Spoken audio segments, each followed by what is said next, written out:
پہلی بات تو یہ جان لیجئے کہ میدان حشر، اس کی حقیقتیں، اس کے واقعات کو صحیح سمجھنا ہمارے لیے ممکن نہیں ہے۔ یہ عالم غیب کی باتیں ہیں۔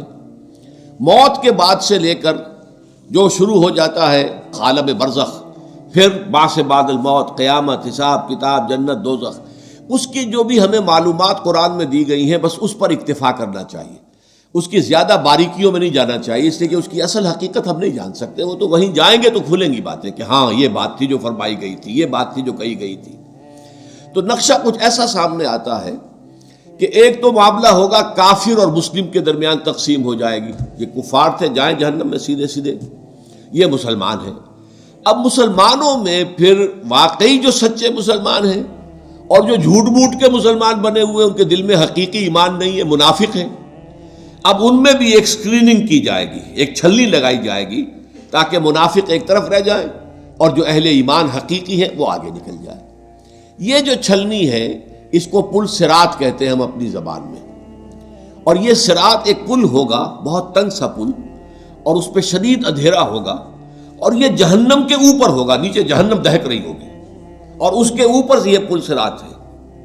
اور اس اندھیرے کے اندر ظاہر بات ہے کہ ٹھوکر کھا کے گر پڑنا جہنم کے اندر یہ بالکل قرین قیاس ہے۔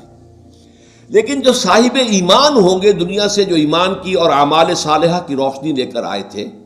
ان کے دل میں سے بھی روشنی نکلے گی، اور اعمال صالحہ کا کمانے والا یہ داہنا ہاتھ ہوتا ہے، داہنی طرف سے بھی روشنی نکلے گی۔ اس روشنی کے اندر وہ پل کو دیکھتے ہوئے راستہ طے کر کے اور وہ جنت میں داخل ہو جائے گا۔ لیکن جن کے پاس وہ روشنی نہیں، نہ ایمان تھا نہ اعمال صالحہ تھے، وہ جو ہے وہ ٹھوکریں کھائیں گے، گریں گے اور جہنم میں نکل جائیں گے۔ یہ ہے جسے ہم عام اپنی زبان میں پل، تو اردو کا لفظ عربی میں تو نہیں ہے، پل صراط ہم جس کو کہتے ہیں وہ یہ ہے، اور اس کا نقشہ جو ہے دو جگہ کھینچا گیا ہے۔ اہل ایمان، دل کا ایمان ہے تو دل سامنے سے اس کی روشنی ہوگی، اور اگر داہنی طرف جو ہے اعمال صالحہ ہے تو داہنی طرف روشنی، دونوں جگہ پر۔ اور یہ بات بڑی اہم ہے، قرآن مجید میں جو اہم ترین مضامین ہیں وہ کم سے کم دو جگہ ضرور آتے ہیں، یہ میں نے بارہا آپ کو بیان کیا ہے، اس کو تلاش کرنا ہوتا ہے، اور پھر ایک مقام سے دوسرے مقام پر روشنی پڑتی ہے، اس کی مزید شرح حاصل ہو جاتی ہے، اس کے بارے میں کوئی ایک پہلو جو ایک جگہ واضح نہیں تھا دوسری جگہ واضح ہو جاتا ہے۔